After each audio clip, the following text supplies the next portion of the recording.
ଆଚ୍ଛା ପିଲେ କହିଲ ଆମେ କାହା ଦ୍ୱାରା ଶୁଣିପାରୁ?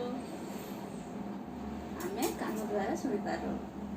ଆଉ କାହା ଦ୍ୱାରା ବାସ୍ନା ବାରିପାରୁ? ନାକ ଦ୍ୱାରା ବାସ୍ନା ବାରିପାରୁ। କାହା ଦ୍ୱାରା ଦେଖିପାରୁ କହିଲ? ଆଖି ଦ୍ୱାରା ଦେଖିପାରୁ।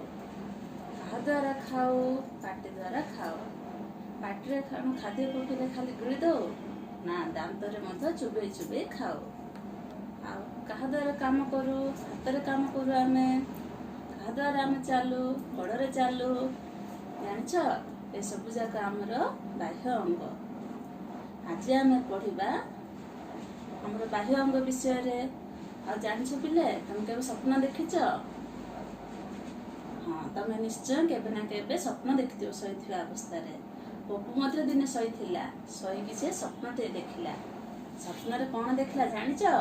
ସ୍ୱପ୍ନରେ ସେ ଦେଖିଲା ତାର ଆଖି, ନାକ, କାନ, ପାଟି, ହାତ, ଗୋଡ଼, ଜିଭ ଏସବୁ ଅଙ୍ଗ ଗୁଡ଼ାକ ତାକୁ ଦାବି କରୁଛନ୍ତି, ଅଳି କରୁଛନ୍ତି। ହେଲା, ପପୁ ଶୋଇଥିଲା। ଶୋଇକି ଦିନେ ସ୍ୱପ୍ନଟିଏ ଦେଖିଲା। ସ୍ୱପ୍ନରେ କ'ଣ ଦେଖିଲା ଜାଣିଛ? ଆଖି, ନାକ, କାନ ସବୁ ଅଳି କରୁଛନ୍ତି। ହେଲେ ପପୁ କହିଲା, ଆଉ ତମେମାନେ ମୋତେ କାହିଁକି ଅଳି କରୁଛ? ମୁଁ ତ ତମମାନଙ୍କୁ ପୋଷୁଛି, ସବୁ ଖାଦ୍ୟପେୟ ଦେଉଛି।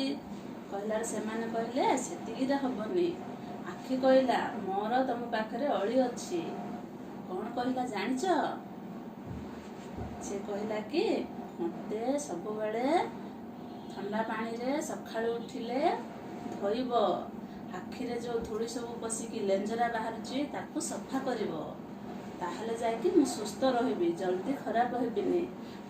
ଆଉ ମଧ୍ୟ କହୁଛି, ଅଳ୍ପ ଆଲୁଅରେ ପାଠ କେବେ ପଢ଼ିବନି, କି ଅଧିକ ଆଲୁଅରେ ମଧ୍ୟ ତମେ ଦେଖିବନି। ଯେମିତିକି ମୋବାଇଲରେ ପୁରା ବ୍ରାଇଟନେସ୍ ବଢ଼େଇକି, ପ୍ରଜ୍ୱଳ ବଢ଼େଇକି ତମେମାନେ ଭିଡ଼ିଓ ଦେଖୁଛ, ସେମିତି କରିବା ଦ୍ୱାରା କ'ଣ ହେବ? ଆଖି ଜଲ୍ଦି ଖରାପ ହେଇଯିବ। ଆଖିର ଅଳି ଶୁଣିଲା ପରେ କାନ କହିଲା, ର ମୋର ମଧ୍ୟ ଅଳିଟେ ଅଛି। ତାପରେ କାନ ଯାଇକି କହିଲା, ମୋତେ ମଧ୍ୟ ତମେମାନେ ବିନୁ ପୁରେଇ ଦେଉଛ କାନରେ। ହଁ, ମାଟି ଧୂଳି ପଶିଲେ କାଠି ମଧ୍ୟ ପୁରେଇକି ଦେଉଛ। ମୋର ଦେହ ଖରାପ ହେଇଯାଉଛି। ସେମିତି ହେଲେ କାନ ମଧ୍ୟ ଜଲ୍ଦି ଖରାପ ହେଇଯିବ। ଆଉ ଯେତେବେଳେ ପାଟି ମଧ୍ୟ କହିଲା, ସେତେବେଳେ କହିଲା କି, ଆଉ ଖାଦ୍ୟ ଯେତେବେଳେ ପୁରଉଛ ମୋ ପାଟିରେ, ମୁଁ ଚୋବେଇ ଚୋବେଇ ଖାଉଛି। ଦାନ୍ତରେ ଯେତେବେଳେ ଖାଦ୍ୟ ରହିଯାଉଛି, ଦୁର୍ଗନ୍ଧ ହେଉଛି, ତାଦ୍ୱାରା ମୁଁ ଖରାପ ହେଇଯିବି, ପୋକଡ଼ା ହେଇଯିବି, ଦାନ୍ତ କ୍ଷୟ ହେଇଯିବ। ସେଇଥିପାଇଁ ସବୁବେଳେ ଯେକୌଣସି ଜିନିଷ ଖାଇଲେ ମଧ୍ୟ ଦାନ୍ତକୁ ଦୁଇ ସମୟରେ, ସକାଳେ ଏବଂ ସନ୍ଧ୍ୟାରେ ମୋତେ ସଫା କରିବ, ବ୍ରସ୍ କରିବ। ତାଦ୍ୱାରା ମୁଁ ବହୁତ ଦିନ ରହିବି। ଆଉ ହାତ ମଧ୍ୟ ସେହିପରି ହିଁ କହିଲା, ମୁଁ ମଧ୍ୟ କେତେ କାମ କରୁଛି, ମୋର ମଧ୍ୟ ସେବା ଯତ୍ନ କରିବ। ସବୁବେଳେ ସାବୁନ ଲଗାଇ ହାତ ଧୋଇବ। ଆଉ ନଖ କାଟିବ ସପ୍ତାହକୁ ଥରେ। ସେହିପରି ଗୋଡ଼ ମଧ୍ୟ ସେମିତି କହିଲା, ମୋତେ ମଧ୍ୟ ସଫାସୁତୁରା ରଖିବ। ଯେତେବେଳେ ତମେ ପାଇଖାନା ଯିବ, ଚପଲ ପିନ୍ଧିକି ଯିବ, ଆସିବ, ଗୋଡ଼ ଭଲରେ ଧୋଇବ। ତାପରେ ଏଇସବୁ କଥା ଶୁଣିଲା ପରେ ଚୁଟି ମଧ୍ୟ କହିଲା କି, ଆଉ ରୁହ ମୋର ମଧ୍ୟ ରହିଯାଇଛି ଅଳି କରିବାର। ସିଏ ଆସି କହିଲା କି, ଆଉ ମୋତେ ମଧ୍ୟ ସପ୍ତାହକୁ 2 ଥର ସାମ୍ପୁ ଲଗାଇ ମୁଣ୍ଡ ଧୋଇବ, ରୁପି ଉଖୁଣି ସଫା କରିବ। ତାହେଲେ ଯାଇକି ସଫାସୁତୁରା ରହିବ। ଏସବୁ ସ୍ୱପ୍ନ ଦେଖିଲା ପପୁ ଶୋଇକି। ତାପରେ ଭାବିଲା କି, ହଠାତ୍ ତା ନିଦ ଭାଙ୍ଗିଗଲା। ସେ ଭାବିଲା, ଆରେ ସତ ତ, ମୁଁ ଆଖି, ନାକ, ପାଟି, କାନ, ହାତ, ଗୋଡ଼, ଜିଭ, ଦାନ୍ତ ଏସବୁର ଯତ୍ନ ମୁଁ ଠିକ୍ସେ ନେଇପାରୁନି। ଏବେ ମୁଁ ସେଗୁଡ଼ାକର ଯତ୍ନ ନେବି କହିକି ସେ ଉଠିକି ବସି ପଡ଼ିଲା।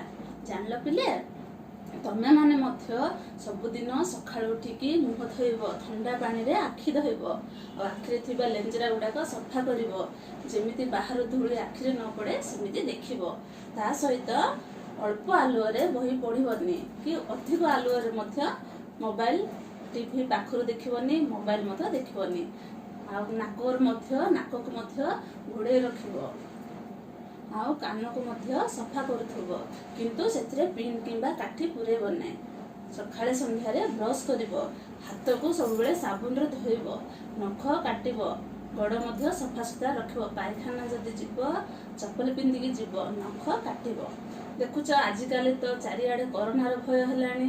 ସେଇଥିପାଇଁ ହାତକୁ ସବୁବେଳେ ବାରମ୍ବାର ସାବୁନ ଲଗାଇ 2 ମିନିଟ୍ ପର୍ଯ୍ୟନ୍ତ ହାତ ଧୋଇବ। ହାତ ସଫା ରହିବ ହେଲା। ହାତ ସଫା ରହିଲେ ତମେ ଖାଇବା ଖାଦ୍ୟରେ ମଧ୍ୟ କୌଣସି ପ୍ରକାର ଜୀବାଣୁ ଯିବ ନାହିଁ। ଜାଣିଲ ପିଲେ, ଆଜି ଏଇସବୁ ଯାକ ହେଉଛି ଆମର ବାହ୍ୟ ଅଙ୍ଗ। ଏଇ ଅଙ୍ଗ ଗୁଡ଼ାକ ବିଷୟରେ ଜାଣିଲ, ଆଉ ଏଇ ଅଙ୍ଗ ଗୁଡ଼ାକର ଯତ୍ନ କିପରି ନେବ ସେଇଟା ମଧ୍ୟ ଜାଣିଲ ହେଲା। ଆଉ ଥରେ କାଲିକୁ ଆମେ ଅନ୍ୟ କିଛି ପଢ଼ିବା।